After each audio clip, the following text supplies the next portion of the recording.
Imagine you could gather every human leader from the last 10,000 years in a single room. Hammurabi of Babylon, Caesar Augustus, Genghis Khan, Elizabeth I, Napoleon, Churchill, Mao. What would they all have in common? They all survived the greatest filter in human history. Not disease, not famine, not natural disasters, but war. And the systems they built, the ideas they championed, the very way we organize society today. All of it passed through this brutal evolutionary bottleneck. This is the story of how violence became the invisible hand that shaped civilization.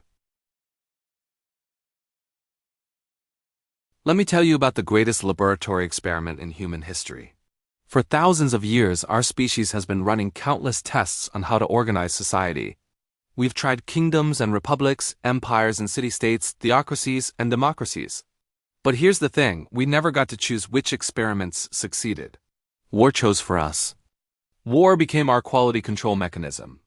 It didn't matter how elegant your philosophy was, how sophisticated your art, how content your people.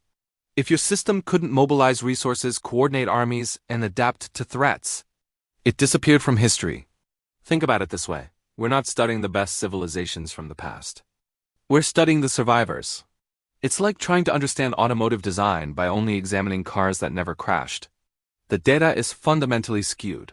But this skew tells us something profound about human nature and the systems we build. In 1206, a collection of scattered Mongolian tribes chose a leader named Temujin. Within 50 years, his descendants would rule the largest contiguous empire in human history. How?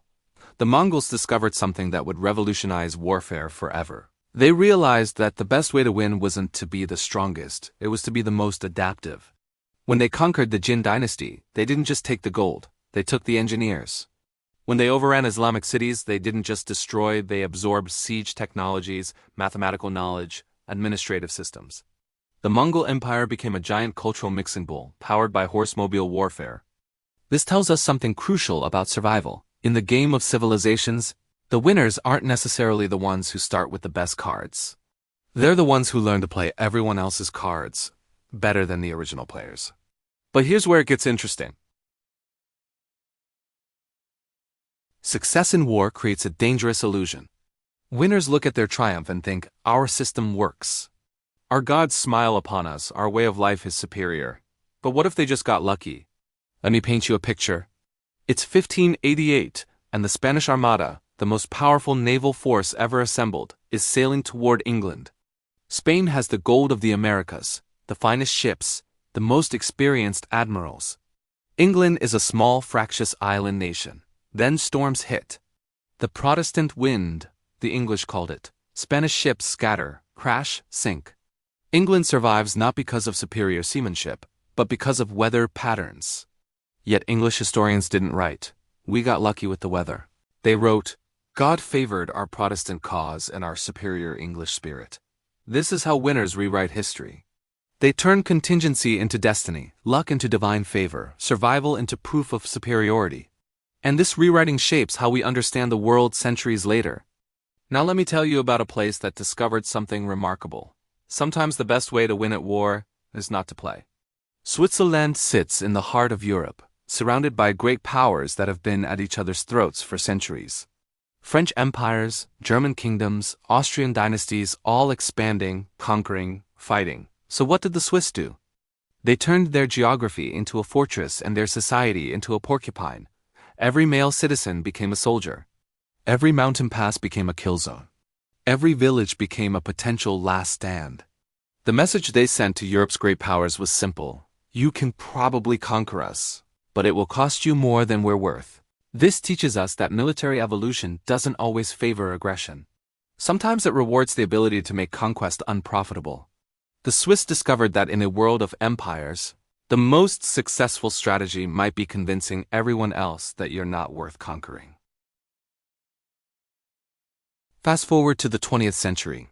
The United States, the most powerful nation in human history, finds itself fighting farmers in Southeast Asia. On paper, this shouldn't be a contest. America has nuclear weapons, the world's largest economy, total air superiority. North Vietnam has rice paddies and determination. But the Vietnamese had cracked an ancient code. They understood that military power isn't just about destruction, it's about will. They could afford to lose more battles than America could afford to win. This reveals something profound about how military evolution works in the modern age. Technology can make you incredibly powerful, but it can't make you care more than your opponent. It can't give you patience when your enemy has infinite time. It can't solve the fundamental math problem. What do you do when your opponent's definition of victory is simply outlasting you? The Americans learned what the British learned in Afghanistan, what the Soviets learned in Afghanistan, what we're all learning in Afghanistan. Sometimes the most sophisticated military in the world loses to people with simpler tools and clearer purposes. But let's zoom out for a moment and ask a bigger question. Why do some civilizations even get the chance to play this game?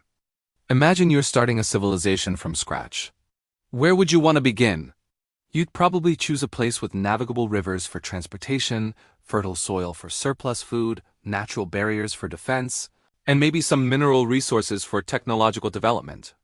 Congratulations, you've just described the geographic requirements that allowed Egypt, Mesopotamia, China, and the Indus Valley to become humanity's first great civilizations. The children of these river valleys got a massive head start in the game of human development, but geography isn't destiny. It's just the opening hand in a very long poker game. Japan turned resource scarcity into maritime innovation. The Netherlands converted swampland into a commercial empire. Britain used island isolation to develop naval superiority. The most successful civilizations learned to transform their geographic constraints into strategic advantages. They played the hand they were dealt better than anyone expected. This brings us to one of the most important cognitive traps in human history: survivorship bias. We study Roman engineering because Rome survived long enough to leave extensive records. We analyze Chinese bureaucracy because Chinese civilization persisted through multiple dynasties. We examine British naval strategies because Britain built an empire. But what about Carthaginian innovations? Aztec administrative systems? The military technologies of countless societies that were conquered and forgotten? When we try to understand what makes civilizations successful, we're like researchers, studying airplane safety by only examining planes that never crashed. Our entire dataset is skewed toward survivors, which makes us systematically overestimate the role of skill and underestimate the role of luck. This is why historical patterns can be so misleading. We're not looking at the full spectrum of human experimentation, we're looking at the edited highlights, carefully curated by the accident of survival. But there's another factor that complicates this entire equation: the power of ideas. Sometimes beliefs can multiply military effectiveness in ways that completely defy material calculations. In the 7th century, Arab armies erupted out of the desert and conquered territories from Spain to Central Asia. They weren't technologically superior to the Byzantine or Persian empires they defeated. They had a different kind of advantage. They believed they were fighting for something larger than themselves. Islam provided something that tribal confederation couldn't: a unifying ideology that turned diverse groups into a coordinated force. Suddenly, Bedouin warriors were fighting not just for loot or tribal honor, but for paradise itself. This reveals another dimension of military evolution. Sometimes the most powerful weapon isn't superior technology or better tactics. It's a story that makes people willing to die for a cause. Ideas can be force multipliers that transform military mathematics.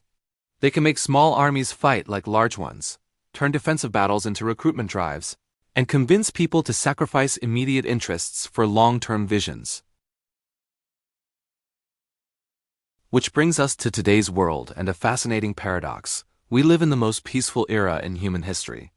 Major powers haven't fought each other directly since World War II. Nuclear weapons have made total war between superpowers potentially suicidal. International institutions, economic interdependence, and global communication have created new forms of conflict resolution. So has war stopped being evolution's quality control mechanism for human societies? Not quite.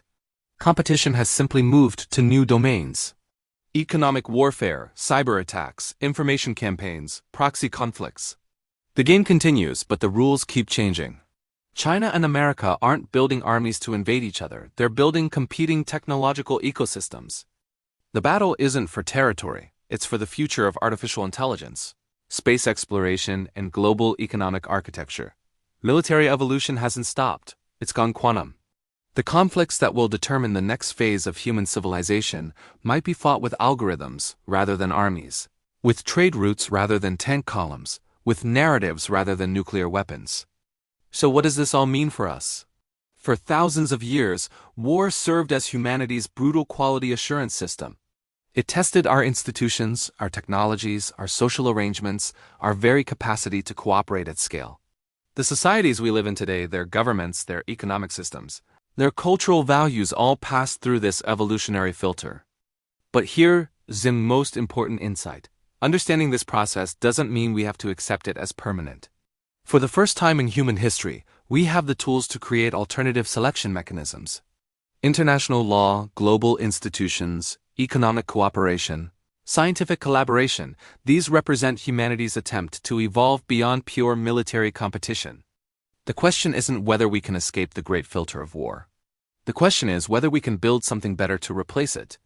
Can we create systems that reward cooperation as strongly as conflict once rewarded conquest?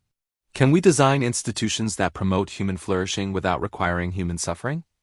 This might be the ultimate test of human civilization, not whether we can win wars, but whether we can transcend them. The next time you read about international conflicts, technological competitions, or cultural clashes, remember, you're watching evolution in action. The great filter is still operating, still testing, still selecting. The only difference is that now, for the first time in history, we're conscious enough to see the process happening. And maybe, just maybe, that consciousness is enough to start changing the rules of the game. The question is, what kind of civilization will pass through the filter next? Thanks for watching. If you found this perspective thought-provoking, consider subscribing for more deep dives into the hidden patterns that shaped human history. And let me know in the comments, do you think we can evolve beyond war as our primary selection mechanism? The conversation continues below.